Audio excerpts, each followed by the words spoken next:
Sharing is caring. Hello mga auntie, mga uncle. I-share ko po sa inyo ngayon ang aming family outing dito sa Tagaytay. So, shout out and welcome home Louie, Jessa, and of course Ian. Thank you Louie and Jessa kasi sila po yung nag-sponsor sa outing namin ngayon. And then by the way mga auntie, mga uncle, bago po tayo pupunta doon sa resort na napili natin, ay punta muna po tayo dito at maghanap tayo ng mga babaunin natin. So, nandito po tayo ngayon sa Mahogany Market, Tagaytay. Dito nyo rin po mabibili ang mga fresh beef kasi dito po talaga yan nila kinakatay, and then mostly po sa palengke medyo na po pricey, and like po dito medyo mura na fresh pa. So mga auntie, mga uncle, nandito po tayo sa Mahogany Market at bibili po tayo ng mga baon. So bago po tayo makarating doon sa resort na napili natin ay tingnan muna at lasapin natin ang napakalamig na Tagaytay. So nagpapagi po this time mga auntie, mga uncle. Tingnan nyo naman po ang kapal po ng pag ng dinadaanan namin. Sobrang lamig niyan mga auntie, mga uncle. Nakakatuwa po kasi wala tayo sa Baguio, pero nandito lang tayo sa Tagaytay. Ganyan po, minsan ang Tagaytay napakalamig po talaga. Nagpapag po talaga siya masyado. So andito na po tayo sa Balay Grinica. So dito po namin napiling mag-stay for overnight lang kasi gahol na po ang mga balikbayan dahil marami po silang mga activities na gagawin dito sa bakasyon nila. So alam nyo ba mga auntie, mga uncle, kasya po sa kanilang garayan ang dalawang sasakyan. And then pagdating nyo po, pagbaba nyo po sa sasakyan, ito po agad ang makikita nyo dito sa likod ha. Dito po ang swimming pool, and then dito din po sa gilid ang kanilang dirty kitchen. And then ganyan po ang ating matatanaw. And then alam nyo ba mga auntie, mga uncle, sa taas po na niyan ay may kubo po dyan sa taas. And then ayan na po si kulitis na Kate, aakyat na po yan. Yan, matatanaw po natin yung veranda po doon sa taas. Mamaya pupuntahan po natin.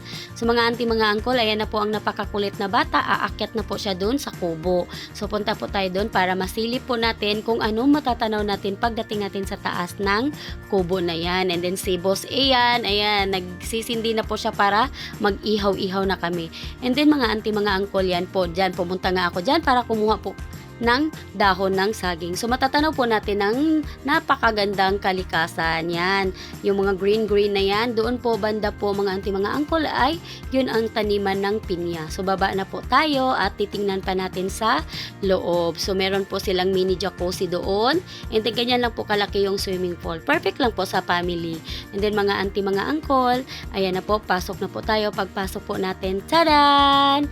Ganyan po kaganda sa loob. Yan nga lang po yung upuan na yan, mahabang lamisa, and then doon po ang kanilang dirty kitchen, pero wala po mga gamit lang yan, pangit dyan, walang gamit, ni isang gamit, wala po kayong magamit. And then mga auntie, mga uncle, dyan po, ito ang pinakagusto ng mga boys kasi meron pong billiard sa loob. So maglalaro po sila dyan mamaya after po mag-dinner. And then akyat po tayo sa taas para po tingnan natin kung gaano po kalaki ang atihang pagtutulugan. So alam nyo ba sa taas po mga auntie, mga uncle, meron niyang makikita kayo agad pagpasok nyo po na mahabang sopa. So pwede din po tulugan dyan ng isa kung gusto po nilang mag-separate doon sa kwarto. And then dito muna tayo sa first room. Dito po ay may dalawang kama bukod except dyan sa may double deck. So kasyang-kasya po kayo dito. 15 yata po kami nung lahat, 15 kami lahat dito nagpunta. And then lipat po tayo sa kabilang kwarto. Dito naman po sa kabilang kwarto, same lang po pero may isa pang kama na pang single dito po sa gilid. Yan po, yan single lang po yan, and then double deck na po yan. And then silipin po natin ang kanilang CR. Yan po, ganyan po kaganda ang kanilang kama at kalaki. Ito naman po ang kanilang CR, diba po ang ganda. And then may CR pa po doon sa baba, sa malapit sa dirty kitchen. And then yun nga po, and then meron po silang mini altar po sa loob, and then ito po yung makikita yung veranda, may upuan po dyan habang pinagmasdan nyo po ang pamilya nyong nagsasaya mag-swimming. Dito po yan sa Balay Grinica. And then ito naman po ang pinaka-entrance po nila. Kung dito kayo dadaan naman po, ay makikita nyo po itong napakagandang malaking mangga ata to. Hindi pala ito mangga. Malaking baliti yata yan. And then yan po, yan. Di po ako dyan dumaan nung pagdating namin kasi diretso po yung sasakyan doon sa may swimming pool and dirty kitchen. Napakalaki po nitong rest house na po na to. And then, ayan na po, gabi na po. Habang nagpe-prepare po kami ng mga pagkain namin sa dinner, ayan naman po ang ginagawa ng mga boys and mga batang makukulit. Naglaro po ng billiard. Of course, ang pinakamasaya dyan ay si Al. And then si Jess kasi mahilig po talaga sila sa billiard. And then yan po ang matatanaw natin habang nag-prepare po tayo ng mga food natin. Ayan, di na maawat ang mga bata. So, palpak lang nung pumunta kami dyan dahil ang lakas ng ulan that time. So, ayan na po ang mga makukulit na bata. Kaya nasanay si Kate matutong mag-swimming, kaka-outing po. Ayan. And then, nagluluto. Ayan na po, nag-umpisa na po silang mag-billiard. Ayan na po si Kate, nangungulit na naman po. So, ito po yung baon natin, daing na bangos. And then, may tuna, syempre.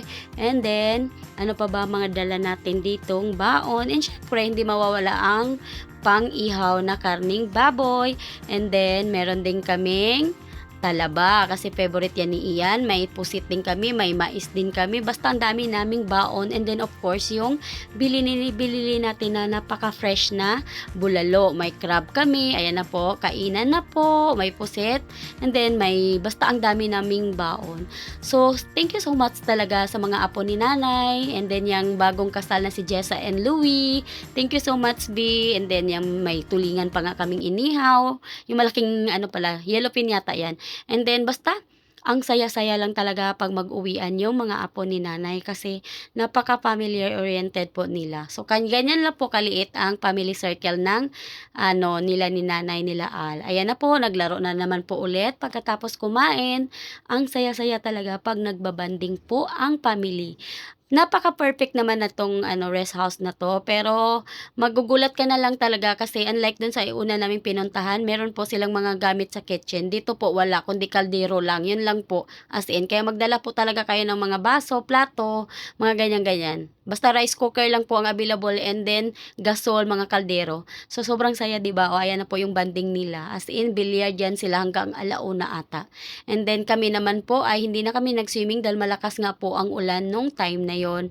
So, chika-chika na lang and then sila naman laro-laro na lang din sila and then yung iba po nanonood ng Netflix. Ang yung iba naman po ay natulog na sa taas.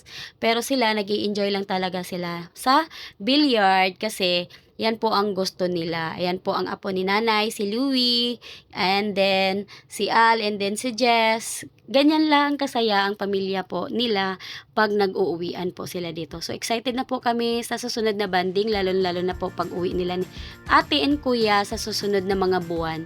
So ayan na po, outing na naman po kayo kami pala pagdating nila. So ayan na, morning na to. Ito na yung itsura ng morning and then wala pang naliligo kasi nagkakapi-kapi pa lang kami.